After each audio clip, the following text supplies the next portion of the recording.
Hi, I'm Alan and welcome to Dinato Drawing Podcast, episode 27. So today, we will be talking about how the evolution of the internet changes the landscape of technology and economy. Ito kasi parang dahil sa growth of internet, ang daming nabuksan na new opportunities, new jobs dito sa new industry na to. Kaya nakagulat dahil parang dati yung mga ganitong possessions wala naman to dati. Parang dito sila nag-usbongan, tapos dito sila na buo.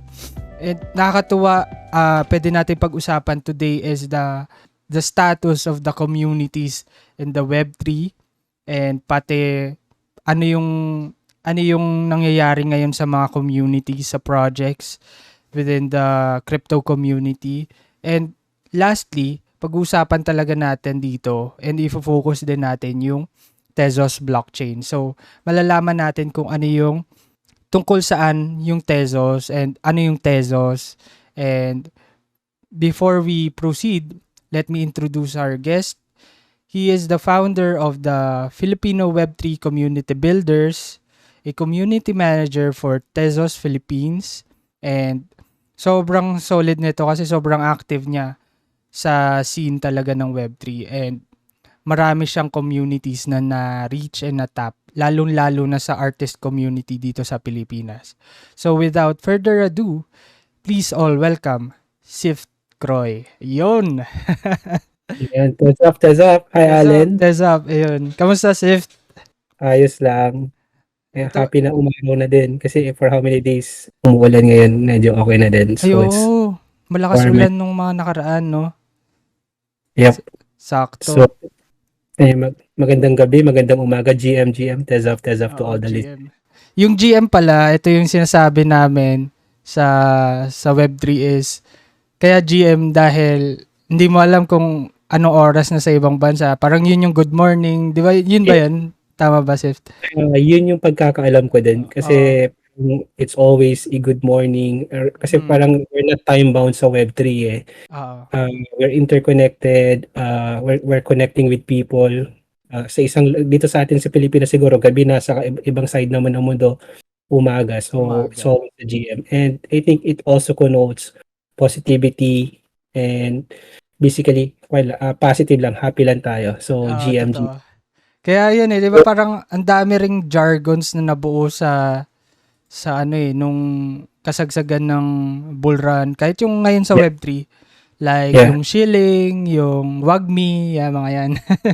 Napaka-importante nun kasi having our own jargon sa community, it helps us build that kind of something na pwede tayo makarelate with each other. It is parang it defines as a Web3 community that we have our own language. Although, ako lagi ko naman sinasabi na when we talk to non-Web3 natives, it's always important for us na to discuss with them what are these jargons and try to talk to them as possible sa language na alam ng mga non-Web3, which is yung common na language mo na. Then saka na lang natin ituro yung Web3 natives. Although it's a good also to siguro to use those words para to get their attention na parang, why are they saying wag me? Then inform them, wag lang yung parang nagsasalita ka ng Web3 jargons mo, then suddenly you're not even discussing to them what does it stand for.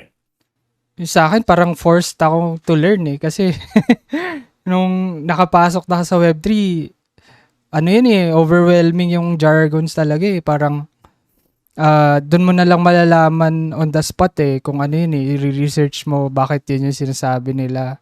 Yung mga tawag dito, huddle, yung mga ganyan, di ba? Doon mo lang malalaman yun pag nandun ka talaga nag-engage ka dun sa community, doon mo lang malalaman Yeah. Which I think something na, good naman na, alam mo, you try to expose yourself and siguro ito, quick advice to, especially for those na they're trying to explore Web3, you really need to immerse yourself.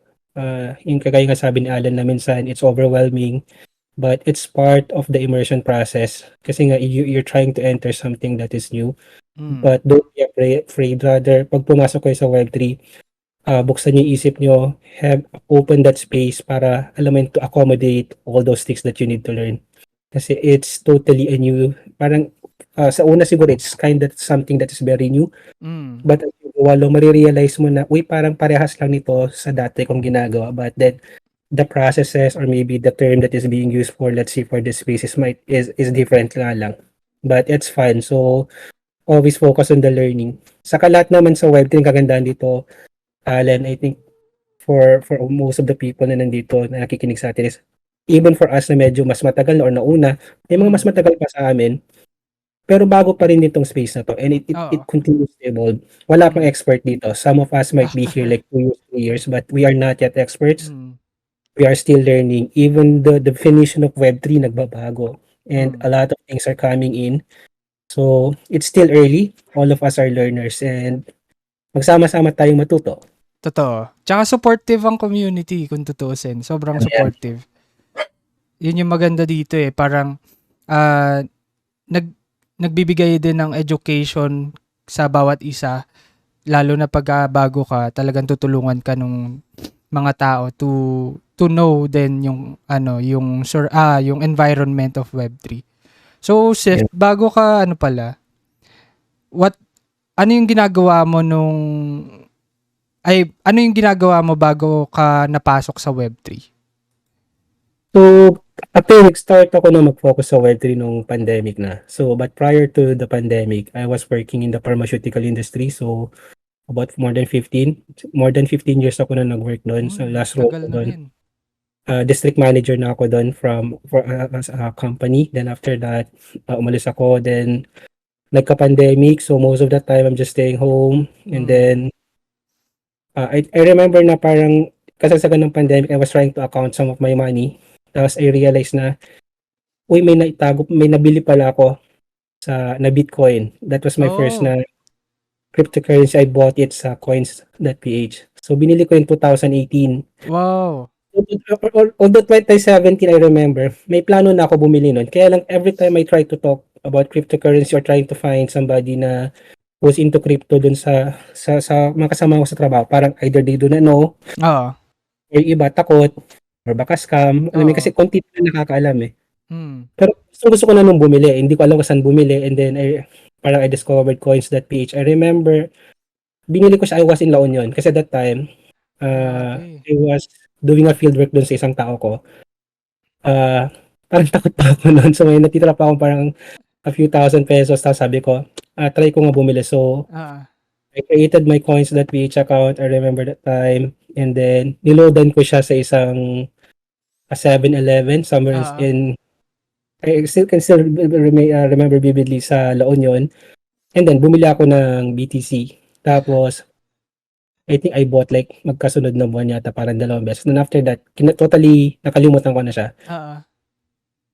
Tapos medyo bumaba pa na, parang ay bumaba, yun lang. Tapos Bumaba nung pa, pandemic, oo. nagulat ako, nung chinek ko yung value niya, ang laki.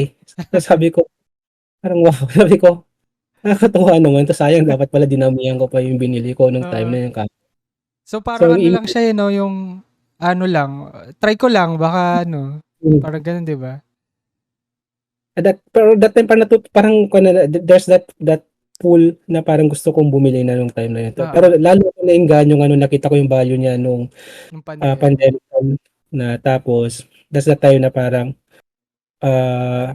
nakita ko, I think meron pa nga ako XRP yata nun. Basta meron akong Oh. Bitcoin Uy, and maganda XRP. din XRP nung time ng 2018 siguro baka Basta nung tinignan ko, malaki yung value, naging value niya no when I bought it. So when I checked it na nung pandemic na. So ayun, tas natuwa ako. Tapos may mga nakita na ako ng mga, nag-try na ako mag-research about cryptocurrency, basa. Tapos doon ako napasok sa mga groups ng mga traders. Tapos ako hindi naman ako magaling sa trading, although prior to that I was also into like buying stocks. Tapos may nagtuturo sa akin on how to do trading. As in one-on-one talaga tinuturuan niya ako. Pinoy din siya, he's based in Canada. Kaya lang natuwa sa akin. Yun nga nakakatawa, parang a lot of people will help you. Nakaka-chat ko lang siya sa isang group. I'm not so sure if it was Binance Filipino or one other group din. So nagti-trading.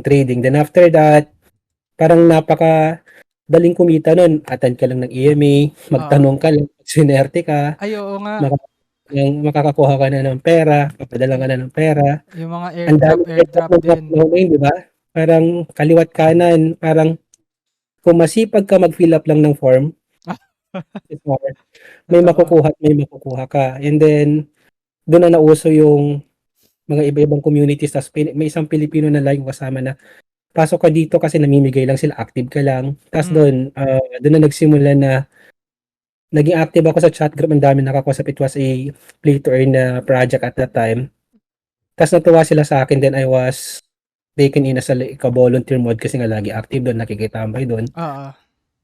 And then do'n na yung nagsimula yung work ko naman na parang, sige, I'll go into community management, moderation, et cetera. So yun yung basically simula nung journey ko sa Web3, and then Oh. na-realize ko na, uy, masaya din pala dito. Meron Mm. din palang puwede ka pala magtrabaho dito, puwede ka pala kumita dito, hindi lang sa trading, puwede Mm. ka ring maging community manager, and maganda sa you can also do marketing if you want. Oo. Ayun, nagtuloy na. Yun nga, totoo nga, 'di ba yung parang kahit wala pang Web3 nun, yung evolution of internet, nag-create na siya ng many opportunities, eh. Dati wala namang, social media manager, wala namang mga ganyan, influencer marketing, walang mga ganyan dati. Parang pagka ginawa mo yun dati, parang pagtatawanan ka pa, eh. Ngayon parang isa na siya sa main necessity pagka pupunta ka ng marketing. Dapat utilized yung social media. Talagang sobrang importante na, eh. Tapos ngayon yung Yeah. Web3, ang dami rin na-create na opportunities, mga jobs. Nagkaroon ng iba't ibang job titles, yung mga Discord manager, community manager, ang dami. Parang Yep. nakagulat kasi dati hindi naman kailangan yung Discord nga, dati hindi naman pinapansin yan, eh. Pang gaming lang siya dati, na parang channel na doon lang kayo mag-uusap, eh. Ngayon grabe nung bull run lalo nung Web3. Lahat, kaliwaan lahat nag-hire ng Discord manager. Pati yung pagpunta ng whitelist, yung whitelist Yep. grinder, yung ang dami, 'di ba? Kahit ngayon ko lang, eh, nagshi-shiller lang, or may mga iba pa kaming tinatawag na parang, nakikipag-chat ka lang, Oo. you get paid. Kasi there are some projects before na they will pay people na, let's say, 30 minutes lang, pupunta ka sa group nila or sa Telegram group, be it Telegram or Discord, makikipag-chat ka lang, makikipagkamustahan ka for like 30 minutes and you get paid. Oo, may ganun nga ata. Oo nga, meron. Chillers, yung minsan magugulat ka na lang na, sino ba 'to? Parang naka-time yan, eh, parang every 3 PM hanggang 5 PM nandun sila, Mm. nagcha-chat dun. Pero although they interact naman, some they say it's a bot, or minsan managed lang by one person. Pero some projects, they do that kasi nga Mm. importante dati yung numbers, interactions, tinitignan ng mga ibang investors yun sa projects. Although I think with the coming bull run siguro that will change. Natuto Kasi yung uso tao. dati you get to may mga ibang projects, they will pay people to alam mo yun, to increase bigla yung numbers of people in Members, there. sa community. So, uso-uso yun dati. So, ayun, kagandahan naman nun, madaming kumikita. Oo. Yun nga, magaling lang mag-grind ng whitelist, and then swerte mo na. Mm. Puwede kang kumita ng libo-libo. Mm. Iba, even kung dahil masipag ka mag-whitelist, you can sell your whitelist. So, Oo. ang daming gano'n na nangyayari nun. So, pero I think what will remain will be yung mga role ng mga moderators who Oo. manages Discord or Telegram, community managers, those who do marketing, Mm. collab managers. Kasi nga anything that has to do with managing the community, growing the community, I think those will be maintained. Kasi nga ang Mm. kagandahan, I think what makes Web3 special or different from the other, let's say, yung traditional, yung compared to the traditional space, the Web2 space siguro is community centric tayo dito sa Oo. Web3. Mm. Parang di kasi community, kailangan mo alagaan si community mo, kailangan mo i-grow si community mo. Mm. Hindi dito nakasentro yung product as compared to, let's say, a traditional business wherein minsan the marketing is focused on building the brand, hindi Mm. masyado pinapansin yung sa community. But if you look at even the traditional business right now, uso na yung community-centered na Totoo. marketing ngayon. Mm. Look at the different platforms. I think in one of the discussions that I've been in, I always tell na the role of the community manager is very important kasi nga, even if you look at the different social media platforms that we are using, most of them are still Web 2, hindi pa sila Web 3. Facebook has created Facebook groups, si Telegram has created, sorry, Twitter meron na siyang circle. So, these platforms are putting emphasis on growing basically your brand through the help of your community or providing a more of a community-centric na platform wherein people can interact, they could directly give feedback to, let's say, to a brand or to a project. So, napaka-importante nung role ng community manager. Totoo yun. Kasi parang lahat ngayon ng social media apps nga nagta-transition sa kung paano gumawa ng mga channels na pwedeng salihan ng gumawa ng community. Like yung sa Instagram may broadcast channel, yung Facebook meron na rin, yung Twitter nga meron na rin. Lahat talagang fino-focus nila yung community building, yung growth nga, na ang pinapakita nila, you can be a brand as it is na ikaw yung talaga iba-brand mo yung sarili mo. Na doon nga yung fino-focus ng social media na may need na pwede mong ibigyan ng branding yung sarili mo, pwede mong pagkakitaan. And para mag-stay sila doon sa social media apps na wala, parang ganun yung ginagawa nila ngayon para doon pumunta yung mga tao. Tapos yung mga tao magkaroon ng desire na pwede silang magkaroon ng following, na pwede nilang yung sarili nila gawin nilang branding, magkaroon sila ng brand deals. Yun, mga ganun, di ba? Parang nagiging, tas magiging marketing siya sa mga brands na existing, yun. And, bago tayo mag-proceed, tatanong ko lang, bakit Sift Croy? Saan nanggaling yung Sift Croy? It's a play on my name. So, Sift, it has to do with my name as well. And then yung, it's actually I think for the Americans, they pronounce it Croy. Although it's a French word, croix. So, C-R-O. Croix. So, it refers to cross actually. So, it has to do naman dun sa middle name ko, which is Cruz. So, hindi uso na, kasi nung nag-start ako Web3, parang you don't get to see people using their name, especially Telegram, Discord, parang may kanya-kanyang word. So, I was thinking, ano ba yung pwede kong gamitin? So, mahilig ako to play with, let's say, on how to use my name. So, sabi ko, ito na lang, pagaluin ko na lang, parang safe, which is to basically save or to filter, and then, qua, which is basically cross, from my middle name. So, doon ko nakuha yung Sif ko. Right now, ginagamit ko minsan sa Twitter, nila lang Sif na lang kasi minsan, ano ba, yung iba kasi daw nahihiya daw sila sabihin na, ano ba, Sif ko? Hindi nila alam yung basahin. Nahihiya daw sila, baka magkamali. Like ko naman sinasabi na it's okay. Which is, I think, yun yung kakaiba sa atin sa mga Pilipino. Sobra kasi tayong critical when people try to pronounce things. Nahihiya tayo minsan, so ayaw natin. So, ako naman lagi sinasabi na, okay lang magkamali, it's how you pronounce. Hindi naman tayo native French speaker, hindi naman tayo native American speaker. And even the Americans, they don't speak that good English as well. So, there's nothing to be ashamed of. Masyado tayo minsan too critical pag Pilipino napaka-stricto natin. Kala ko yung croissant. Croissant. Mahilig ka sa croissant. I think so the French, ang sabi nila, ang tamang pronunciation daw is croissant. Croissant. Croissant. Although sabi sa atin kasi, since Americanized tayo, croissant. So, either way. Kala ko doon galing. Lang para wala nang pahirapan. So, nasagot mo na yung parang first crypto mo. Pero ano yung first crypto project talaga na doon ka nag-deep dive or parang ininvestan mo ng time? Yun siguro, yung first project where I was taken as a volunteer na moderator. So, the name of the project is Lock Game. So, it's a play to earn na project. Tapos, based parang tabletop card something. So, I don't know, nag-evolve na rin din siya. So, at that time, one of the core members, I don't know, maybe he saw my potential as well. Na, kasi lagi na ako nakita active and interact. And siguro nakita din nila yung pagiging Pilipino natin na magaling tayo makisalamuha sa kapwa natin. Madali tayo makipag-usap sa tao, hindi alam mo yung magalang siguro, I don't know if that's the right term, magalang ba, or we know how to interact with people even na, and And a lot of foreigners, they like that. And somehow, siguro ramdam nila yung sincerity 'pag Pilipino kasi 'di ba kahit hindi natin masyado kakilala when we interact with people, yung bihira lang sa'tin yung nakikipagplastikan. Oo.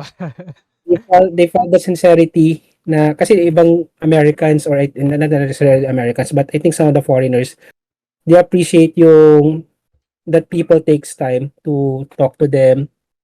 Kasi sanay sila siguro na mabilis ang pag-usap. Tayo kasi kung gusto mo makipag-usap kahit anong pag-usapan natin, willing tayong makipag-usap kung kuwentuhan lang naman. And Mm. a lot of people, I think especially foreigners na who are longing siguro na may makausap lalo ng time na medyo pandemic pa. So natuwa sila and siguro dahil galing din ako siguro sa sales and marketing yung based na previous na role ko, I'm able to siguro use din yung learnings ko from there kasi as working sa pharmaceutical industry, we're talking with doctors, we're Mm. talking with a lot of decision makers on the higher ups and parang ako sanay ako na kaya mataas, mababa yung kausap ko Mm. parang you have to I mean to be very good to in communicating to people and siguro nadala ko din yun. Mm. And that's the reason why na nag-enjoy din ako and I really decided na okay, I'd like to grow din sa space na 'to. So yun, kinuha ako as volunteer dun until such time na nakuha din ako as like one of the lead ng community management. Then Nice. from there, dun na rin ako nakahanap ng mga ibang offers to work on different projects. Most of the projects I'm in or I've been in, karamihan nun ang nag-refer sa akin is mga community members na nakita nila na, "Uy, maayos ka magtrabaho, Oo. there's this project, I'll recommend you." So karamihan ganun yung nangyayari. Nice, gano'n din. Ang ganda nung ano, nung referral din sa'yo na naka nakaikot ka dun sa industry na rin. And ito yung napansin ko sa Web3 eh. Parang dito ko narinig yung word na docs and undocs. Yep. So, ano ba yung sinasabi nilang docs or undocs sa'yo? Ano ba ang So meaning nun? so when you say docs, documented, so ibig sabihin, ah, kung sino ka na nakikita nila sa Web3 na persona mo, I mean they can easily trace you to who Mm. you are really Mm. in real life. Like kunyari kung si Elon Musk ka, Mm. they know si Elon Musk. Pero let's say kunyari, compare na lang natin siguro sino ba sikat na Web3 personality dito sa Pilipinas, Aswang. Ah. So si Aswang, I mean, there might be some people who knows Aswang but who really is Aswang. So si Aswang is an undoxed na personality sa Web3. Mm. So we really don't know who is Aswang. Mm. Parang So si Satoshi, hindi natin alam kung sino yeah. siya or So sino Satoshi is sila. undoxed. So tao ba siya na iisang tao lang ba siya or Mm. grupo ba siya ng tao? So is considered as an undoxed. So madaming discussion before kasi if you look at Web3, there are a lot of personalities na kilala, nirerespeto, pero hindi talaga sila publicly known Oo. who they are really personally. Some of the founders of big projects, ika nga is they just use their Web3 persona. Sabi ko nga like Mm. Aswang. So, yun, ang Totoo. daming even for some of the like kunyari for the artist scene, ang daming mga artists din diyan na they use their artist name lang pero Mm. talaga sila person. So, undox sila. So, although there's really a call na mas maganda kung documented ka, especially kung project owner ka, Para mag-build core trust ganun sa kasi it basically adds integrity dun sa project. But then, sabi ko nga, I think in one of our earlier discussion then prior to our talk, may mga iba din naman na who are able to establish integrity Mm. Mm. kahit na hindi sila documented or doxed. Mm. Totoo. Kaya ano eh, parang yun yung magandang naidulot din ng Web3 is pwede ka mag-build ng new personality, new identity na malayo dun sa, kunwari sa real identity mo na kaya mong gawin yung project with integrity kahit hindi ka nagpapakilala without compromising your own identity, ganun. Di ba parang may power ka na to build yourself dun sa bagong industry, pati dun sa bagong community na papasukan mo. And sa akin kasi parang new start siya, new hope na kunwari yung real identity mo is not doing that well, or parang gusto mo mag-build ng isa sa gusto mong identity and personality, you can do that on Web3 na without parang without compromising your real identity. Na Yeah. you can live your dream identity there, pero yun nga, parang din yun 'di ba? May balance din yun, dapat yung gagawin mo dun is with integrity pa rin. Hindi siya yung kaya ka gumawa ng undox is para mang-scam or manloko ng tao. Hindi naman Yeah. siguro well, you can do that, pero 'di ba, kung yun yung main focus mo, wala, ang pangit din. Pangit din. I think sa generally naman parang there will always be scammers everywhere. Oo. May mga iba naman harap-harapan ng scam, iba naman they even use fake identities for all you know. That person might be presenting as if he is a documented person kasi may mukha siyang pinapakita, but stolen identity lang pala siya. Oo. But I think what's good with Web3 naman is since we're using the blockchain, may mga certain transactions na hindi mo pwedeng i-deny kasi kita mo dito sa Web3. Remember, I think some of the issues like before yung sa Azuki na na-issuehan yung one of the founders having or orchestrated like a scam project, or may mga project sila na wherein parang tinakbuhan yung mga dati nila, and people are able to trace that. But even if you are a non-documented or undocs na persona sa Web3, but if your record shows naman that you are really doing great and people can vouch for you, I think ma-maintain mo or makakaroon ka pa rin ng integrity as an individual. But of course, it's a different plus points, especially if, let's say, may project ka talaga na, let's say, you're doing DeFi, etc., wherein some people would have their bias naman na documented ka. Kasi syempre, na siguro pag pinag-usapan malaking pera, ikaw talaga yung manage ng pera, kasi baka itatakbo mo nga naman yung pera. Iba pa rin din naman din yun. Yun yung maganda sa blockchain is lahat recorded and kita ng lahat ng tao kung ano yung transactions mo, ano yung binili mo, ano yung binenta mo, na wala kang takas kahit undox ka or doxed ka. So parang doon malalaman talaga kung committed ka sa project or talagang seryoso ka sa project. Kasi wala parang hindi mo naman pwede baguhin yung mga transactions kasi hindi mo siya kayang baguhin dahil nga nasa blockchain siya. Walang may kayang mag-delete or mag-manipulate ng data.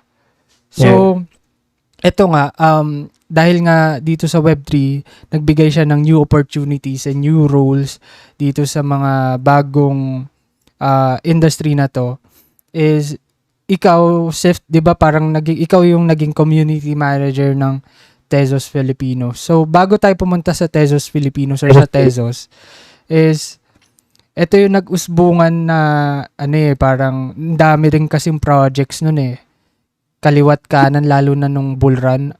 Siguro last year, yung simula ng pandemic, talagang doon na nagbo-boom yung yung crypto, pati yung NFT projects Tapos ano yung napapansin mo sa mga communities ng mga kasagsagan ng bull run? Siguro ang pansin ko nung kasagsagan ng bull run, kahit anong community man yan, parang lahat feeling nila tama ginagawa nila. Walang nagkakamali. Lahat bullish kasi lahat may pera, parang napakadaling bumenta. Karamihan ng projects kayang bumenta at kayang magbenta. Lahat ng marketers, magaling na marketers. Lahat ng community managers, magaling na community managers. That's why nung panahon na yun, kaliwat kanan din yung na-scam. Yung iba, may na-scam naman, may nagagalit, pero tuloy pa din. Kasi at that time, madaming pera parang kaliwat kanan, kumikita natin. Everybody's happy, and people, I think when people are happy, they tend to somehow not that too critical of things. Kasi nila, hindi parang tuloy-tuloy naman, pero okay lang yan. Mayroon pa naman akong ganito. Bawi na lang. Ay, gumastos ko nito, etc. So yun. And I think yung what the good thing about what the bear market has done naman is to basically show to us the reality. wait, kailangan mong bumaba kasi masyado kang naka-focus na laki ng kita, parang the reality is, uh, some of the blockchain projects that are there should be treated as a business pa din, and a lot of Web3 projects, unfortunately, wala silang, business development plan, wala silang business sustainability plan. Oo. That's why they failed. Totoo yun. And ang napansin ko nun, more on hype and tawag dito, more on FOMO, more on ganun yung marketing ng bull run Parang lagi nilang ini-instill sa tao na pag di ka nakabili dito early on, malilate ka na and di mo na matatamasa yung 1,000 gains, 100,000 gains na talagang kikita ka. And people buy that speculation na lahat ng tao nun, kahit ako including me is parang isa ako sa bumili na sa speculation pati sa hype na na nangarap na nakabili ako ng maaga. Baka pwede ko mabenta to ng 50k, 40k. Kasi parang nung time na yon, minsan possible nga possible na may ganun may maisip ka. Even for a project na wala naman siyang utility. Oo. A meme token, imagine a meme token, wala naman siyang talagang inherent na utility na ino-offer kasi meme nga lang siya na token. Pero people, we still get to read news na parang naging milyonaryo siya, he spent like $20 and now he's earning like $1 million. And I think those are powerful marketing concepts na pinupush nila doon, na whether it be true or not, but a lot of people are easily played by hype, lalo na pag pinag-uusapan pera. Kasi sino nga ba naman ang dami sa atin, especially pag medyo mahirap ka na, parang nangangarap na gusto matulad sa taong yun, pumasok lang siya ng 1,000, naging milyonaryo siya. To be the next person, everybody and a lot of people would fall for that. And yun nga, tama kayo sa observation mo na parang high FOMO yung nangyayari ng mga panahon na yun. Ang focus was to sell the idea that when you buy into this project, kikita ka. Oo, yun nga Yun ang yung problema, lahat ng utilities na project. Parang you're still early.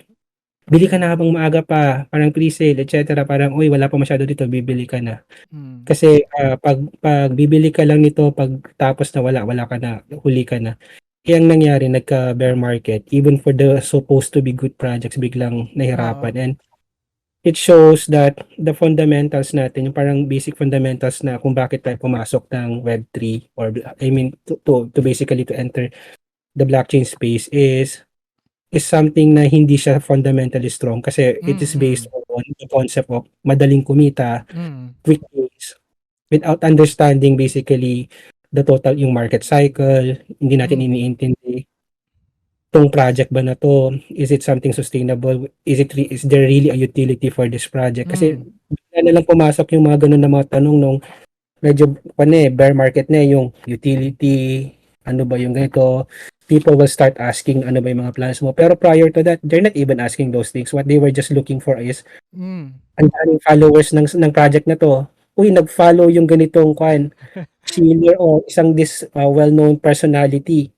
Baka tataas yung price. Binabantayan lang mag-tweet si Elon. Nandun na isa ako dun Kasi nag-tweet siya, lilipad yung token. So, I mean, who could really say na ganun ka-powerful pala si Elon Musk, di ba? And as compared to that somebody na parang magbabasa pa ba ako? Isang tweet lang ni Elon. Hindi mo na kailangan ng technical analysis.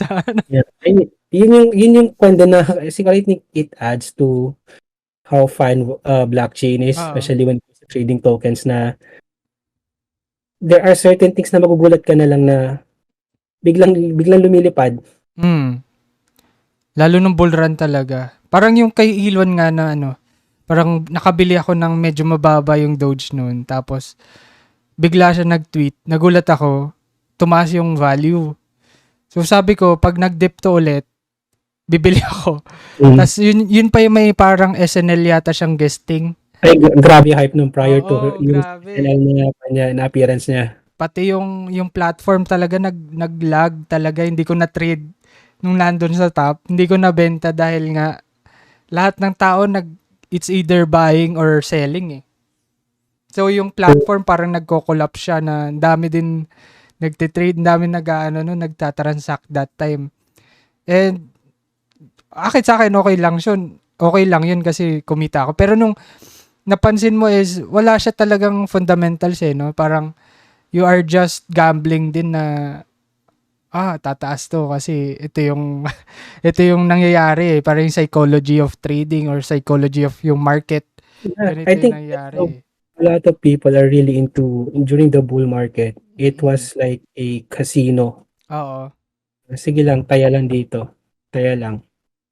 And bigla pumasok si bear market, the house wins. Oo. Nawala Everybody. lahat eh. Kahit yung mga yung so-called influencers na lahat na nasa YouTube, TikTok, lahat eh, nawala din sila eh. Parang nung bull run, sobrang ingay talaga nila. As in, wala eh. Ang galing kasi ng marketing na ganun dahil nga emosyon yung nilalabanan mo. Mahirap labanan yun eh, yung emosyon sa logic eh. So, lahat ng tao nga, yung sinabi mo kanina is nangangarap na what if pagka ganito, nakabili ako ng maaga. O, diba? Eventually, baka makakuha ko ng malaking gain. Pero hindi yun nangyayari talaga eh. Yeah, very Parang strong bihira. when it comes to marketing, very strong kasi when you play on yung pinakapangarap talaga ng tao. Let's say, compare ko lang sa pharmaceutical industry, the reason why we have medical representatives doing promotions directly to the doctors because by law we are not allowed to do direct promotions to the patients. Kaya wala kang nakikitang patalastas ng prescription drugs. Oo. Ang goal ni medical representative in the pharmaceutical is to have promotions directly to the doctor. It will be unethical and parang nangyari din sa ibang marketing ng sa like tokens is para silang mga no approved therapeutic claims na mga herbal medicines wherein they will say na magagamot yung cancer ng ganito pero at the end the commercial says no approved therapeutic claims. Parang ganun din yung mga dati, parang if you buy this will be the next $100, ganito ang daming kwan. Tas instead of no approved therapeutic claims naman, yung may ibang mga influencers naman, not financial advice, NFA naman yung nilagay nila. So, yun yung mga words nila, no? yun naman yung kanila, parang I think correlation na napansin ko lang doon. Kung no therapeutic, no approved therapeutic claims naman, isa is NFA. Tapos invest the money you cannot afford to lose. Mga ganun, di ba? Yung mga sinasabi. Your own research. So, parang ganun. Do your own research nga. Yun nga yung mga talamak na words ng dati. Yung nakakatuwa, balikan. Pero nakalungkot din kasi ang dami nasunog na pera noon that time. Ang dami. Lahat talaga eh. Sasakyan mo yung trend or hindi, parang ganun din eh. Sa play to earn, di ba? Ang daming mga Pilipino rin na nasunog din. Ang dami. Na parang, madali lang to, ganito lang gagawin, pindot-pindot. Santayin mo lang ng ganito, kinabukasan, kikita ka ulit. Ganun siya eh. Pero, hanggang dun lang siya. Parang, after that, na parang, yung ganong cycle is, paano pagka kumita na yung company, anong gagawin ng company na dun sa pera na nagigain niya? Siyempre, isipin niya kung i-improve pa ba niya or quits na to kasi laki na ng kinita ko eh. Okay na. Ganun, di ba? Usually ganun eh. Parang iniiwan na nila yung project pagka medyo maganda na yung nila gains. And wala sila magagawa. Walang magagawa yung tao dun dahil hindi naman nila kontrolado yun eh. Parang din eh. Sinakyan din nila yung hype nun eh. Pero at the end of the day, parang di rin naman sila, parang nag-risk talaga sila on investing sa mga ganun without knowing yung fundamentals. And yung goal lang talaga nila is kumita nun eh. Kumita. Pero wala siyang depth ba, kumbaga. Wala siyang depth. So, dahil nga ito, yung nagkaroon ng mga new roles dito sa evolution of internet, ikaw ay naging community manager ng Tezos Philippines. So Tezos Philippines is the local entity here in the Philippines that is under directly ng Tezos Asia Pacific, na ang role naman is for the adoption of the Tezos blockchain and basically the promotion and the growth of and the adoption of Tezos dito sa Pilipinas and sa region through Tezos Asia Pacific. Medyo magulo yata yung wording ko. Mm. So, Mm. as a community manager, I directly handle and do the function of growing and handling the community. So, I Mm. also, yung role ko dito, kasama na rin social media management na rin, basically marketing. I also do yung lahat ng ginagawa, even for collaboration and partnership, usually kasama na din ako. Although, for some of the bigger na mga partnership where it entails like funding, that is something na usually be forward na sa region. Si region na yung magmamanage nun. But basically for activities that are conducted here in the Philippines, I try to usually ako yung nag-lead para i-manage, especially for online events. Through partnership, ako rin yung tumutulong para to partner with the different organization or communities. And basically to manage the different platforms like Telegram, Mm. Facebook, Twitter. Bago tayo mag-ano pala, ano yung Tezos? So, Para bagong bagong term siya sa listeners. okay, so Tezos is an open source platform for assets and applications that can evolve by upgrading itself. So, in simple terms, Tezos is also a blockchain. It's a layer 1 blockchain.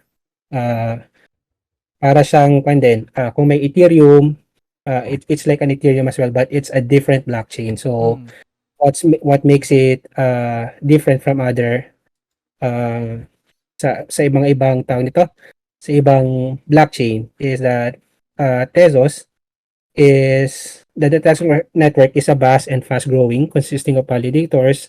Tapos it is also designed to evolve on itself, and compared to let's say other blockchain, wala siyang hard forks. And ang consensus mechanism naman niya is proof of stake. So I think Tezos is if not one of the first na gumamit ng proof of stake. Kaya if you would notice, especially for you na matagal na sa Tezos, it is known as a environment friendly na blockchain. Tsaka nakita ko dito, ito lang yung coin na kino-connect sa #CleanNFT. Talagang pinangatawanan nila yung pagiging environmental friendly nung crypto coin na to. Kasi parang naging issue din kasi ang environmental factors ng cryptocurrency, kasi dahil nga sa energy na napoproduce nito daw, tapos parang sobrang lakas na parang kayang magbigay ng power source sa 10 bahay, mga ganyan. And parang syempre hindi natin pwedeng isantabi yung environmental issue na ito yung ginawa ng Tezos na naging siya energy efficient, so parang 99% something yun na ganun kabilis yung mga transactions, hindi siya gumagamit ng ganun kalakas na energy. And ito nga yung sasabi natin na proof of stake din ang niya, parang naging parang consensus ni Tezos na hindi ka na mag-worry kung ano yung kung ano yung maapektuhan, whether it's the environment or kumbaga yung energy consumption. So yun pa lang, parang ang laking stand niya na compared dun sa mga blockchain na cryptocurrency na iba. Pero ngayon parang lahat wala na parang even Ethereum proof of stake na siya na sobrang energy efficient na. So wala na silang masasabi kumbaga sa environmental factors na naproproduce ng cryptocurrency, na yun talaga yung nilalaban nila. And ang ganda kasi nung PR noon, kaya ang daming naging stigma. Kaya yung stigma ng NFTs, crypto, sobrang sama dahil nga yun yung naging parang naging PR. Kasi sobrang devastating daw siya sa environment. And eto nga, ginawan siya ng paraan, and talagang pinakita na energy efficient na siya. So, isa pa na sa napansin ko sa Tezos is kaya dito ako gumawa ng NFT, dito ako nag-mint ng art ko is nung napansin ko yung marketplace ng Tezos, like object, hikit ng is art-centric siya, hindi siya yung katulad sa OpenSea. Kung sa mga listeners, ito yung mga marketplace kung saan dito ka bibili ng NFTs or yung art na galing sa artist or projects. So, ang napansin ko, yung OpenSea is like yung marketplace niya is more focused on projects, PFP projects na may mga utilities na sobrang dami and medyo saturated na kumbaga na puro ganun na lang makikita mo without emphasizing yung art itself. Kumbaga, mas focus ka sa project kesa dun sa art na ginagawa doon. Unlike dun sa Tezos is magugulat ka, may mga traditional artists, mga famous artists, dun sila nagme-mint kasi nakita mo yung freedom and yung pagiging art-centric niya na wala silang pakialam dun sa mga projects or ano. Gusto lang nila gumawa ng art na ito yung i-mint nila dun sa blockchain. And mostly parang ang nakita ko dun sa Tezos art community, lalo na yung yung marketplace is talagang bear or bull market. Lagi pa rin may nag-mint, laging may gumagawa kasi nga hindi sila affected sa bear market or kumbaga siya parang like traditional art. Kumbaga nilagay mo lang siya sa digital form na yung value ng art doon is yung kung ano yung value ng artist. So talagang hindi siya linear doon sa projects or mga kumbaga kung ano man yun. Kaya yun yung napansin ko and gusto ko doon sa Tezos. Plus, yung Tezos nga nun, dahil nga siya isa sa mga unang environmental friendly. Kasi ayoko din mag-mint ng NFT dati like Ethereum, kahit alam ko doon lahat ng collectors, yung mga big collectors. Kasi sabi ko, ayoko rin maging magkaroon ng carbon footprint or doon sa nakakasira sa environment. So, doon talaga ako sa Tezos na pumunta. So, ano pa yung masasabi mo sa Tezos? Lalo na sa art community. And so, thank you for that, no, Alan. So, tama sinabi mo, so balik lang din ako. So, when it comes to proof of stake, although some of the blockchains have already migrated or have plans to migrate to proof of stake para mas maging energy efficient sila, Tezos still remains to be one of the most energy efficient na blockchain compared to that of sa kunyari for Ethereum alone. So, yung annual energy consumption ni Ethereum is about 26 terawatt per hour. Ganun siya malaki. As compared to Tezos, yung annual is 0.00006 terawatt per hour. Sobrang liit, di ba? Sobrang liit talaga. That's why I think pag sinabi mo kasing artist, karamihan ng mga artists, they're really into the protection of the environment. And I remember sa lahat ng mga talks na nasasalihan ko wherein nandun yung artist is, ba't ako mag-mint ng NFT nakakasira sa environment? Kasi yun nga yung stigma and yun yung misconception about doing NFTs. And for those artists na matagal na and madami na sa Tezos, they always discuss to them that there is a blockchain that you can use that is energy efficient and will not harm the environment, which is, for example, si Tezos nga. Yung kung i-compare mo nga yung energy consumption na gagamitin mo para makapag-mint ng NFT sa Tezos is like sending a tweet or tweeting. Ganun lang siya. Diba? Sobrang efficient talaga. Tapos, yun nga, ang napansin ko nga din kasi is free from grounds of projects and hype yung yung Tezos Marketplace nga. Yung sinasabi ko, art-centric siya. Na kahit anong galaw kahit bear market, nawala yung ibang artist, pero yung value ba ng artist, hindi siya nagbago Parang ganun pa rin Kung gaano kataas yung dati is, ganun pa rin, nag-stand ng ground like yung traditional scene.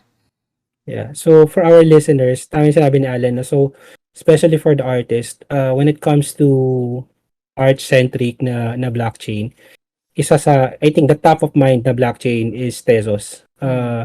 Other than Tezos is also known to support artists and have a lot of projects wherein we try to onboard traditional artists into the blockchain para for them to experience and to know the different utilities that they can incorporate to their artwork.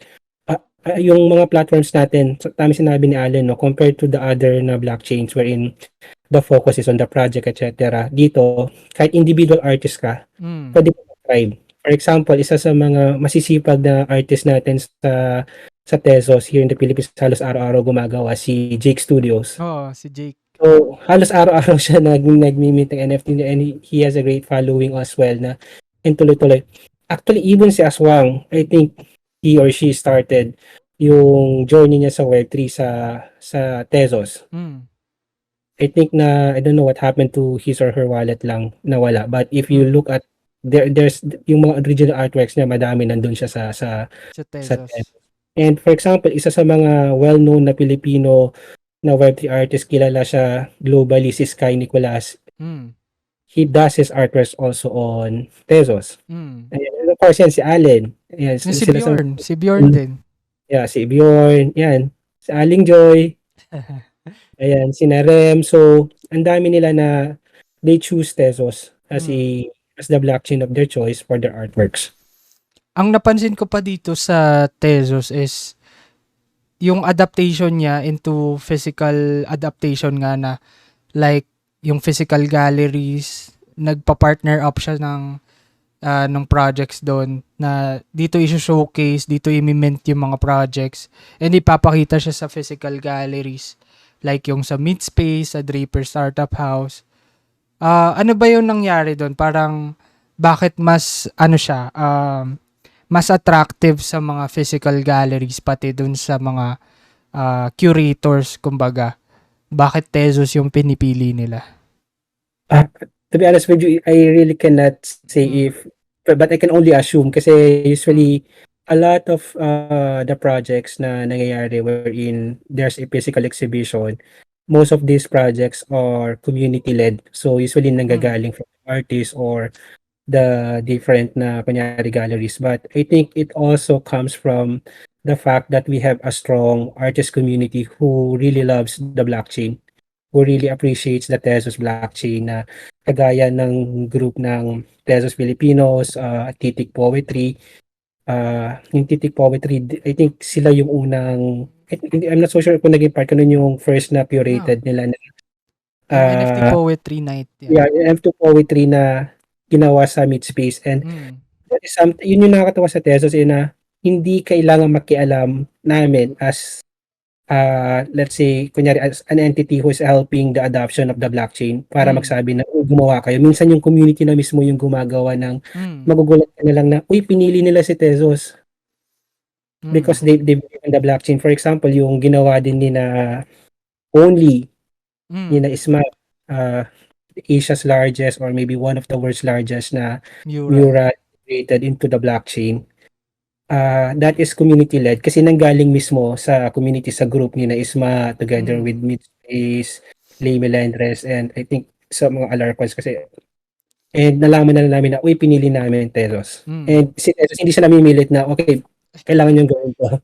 But if, let's say, a group or an organization would like to have like some support, si Tezos naman open naman siya doon kasi may nagbibigay naman siya ng grant. So, with regards to that process naman, they could just approach us on Tezos Philippines and we can refer them to the region kasi si region usually nagpa-process na yun.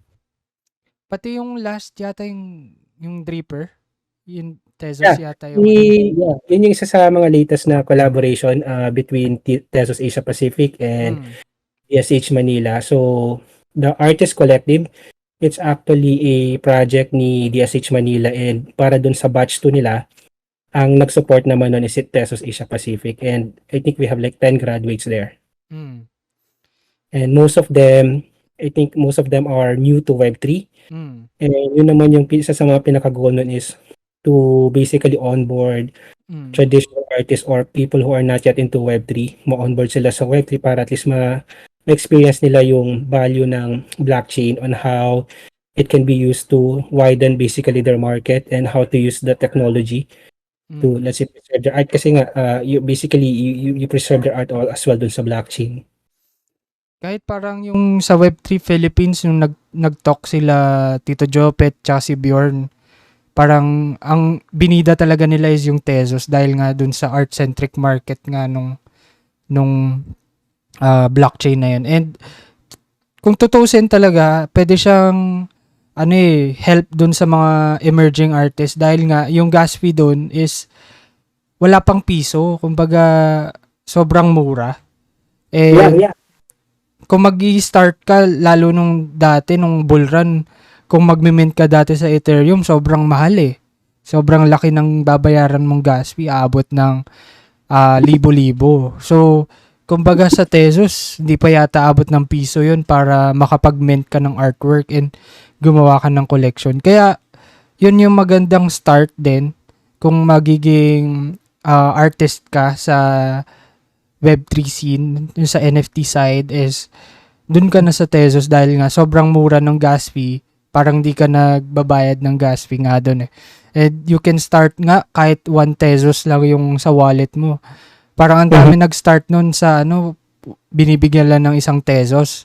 Yes. Tapos dun sila nagsisimula, tapos napapalago na nila. Yun yung maganda dun sa Tezos din.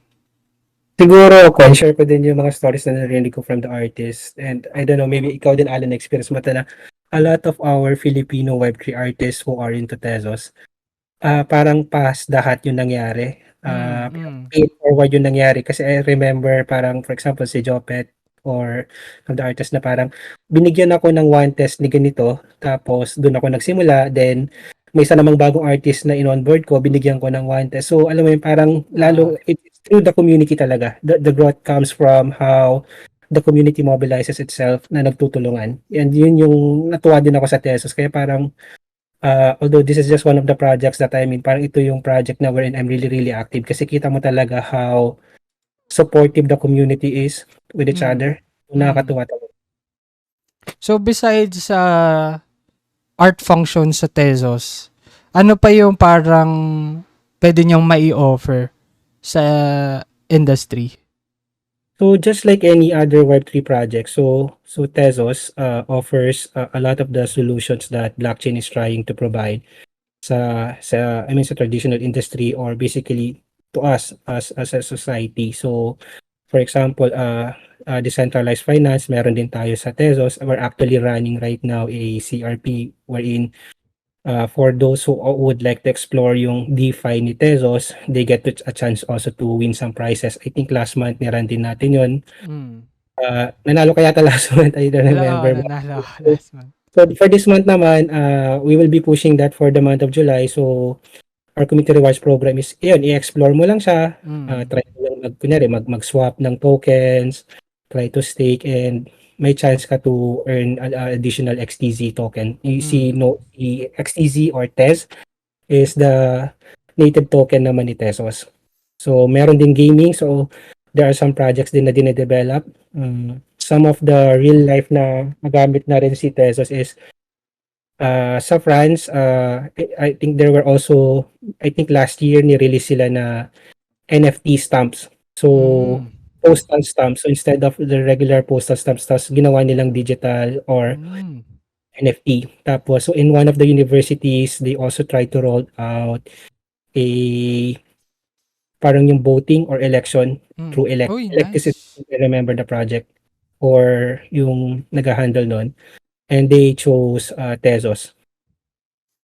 Ganda nun blockchain voting na kita lahat talaga.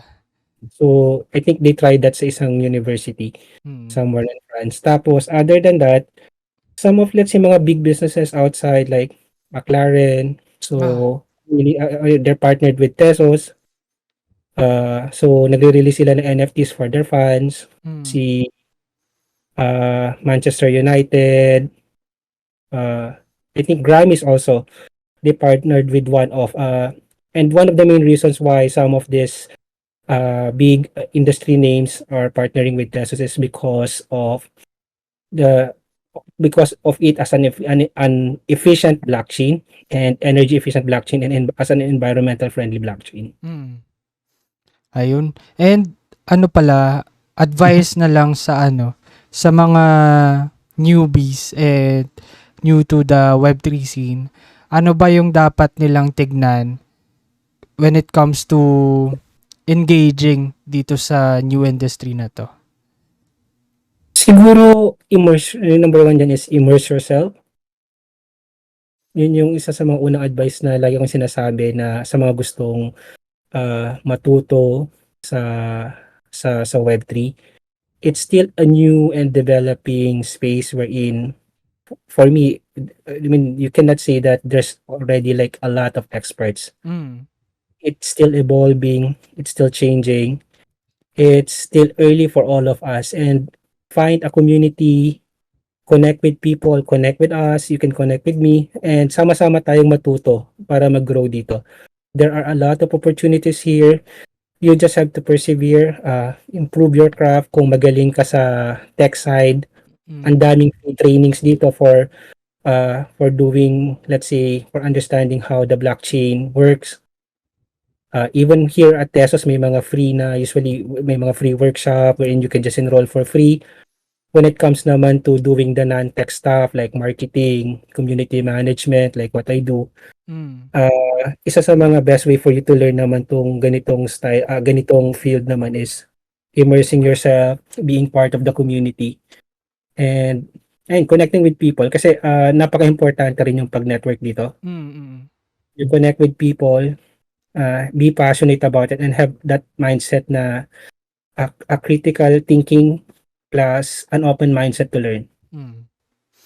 Ayun. So, anything you want to promote sa'yo, Sift, or pati dun sa project na nandun ka? Sige, go. Kung ano yung pwede mong i-promote. Yan.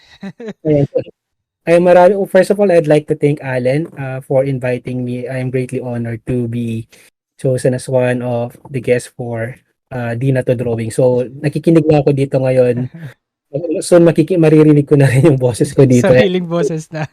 Sariling boses ko dito. So, siguro, for those who would like to learn about Web3 and would like to grow or find gusto mag-explore din opportunity, especially when it comes to the non-tech side, working in Web3 like community development, management, and marketing, you can connect with me or join the different communities where I'm in. So, as mentioned earlier ni Allen, I'm the founder of Filipino Web3 Community Builder. So, we are on Telegram, Twitter, and Facebook. You can join us there.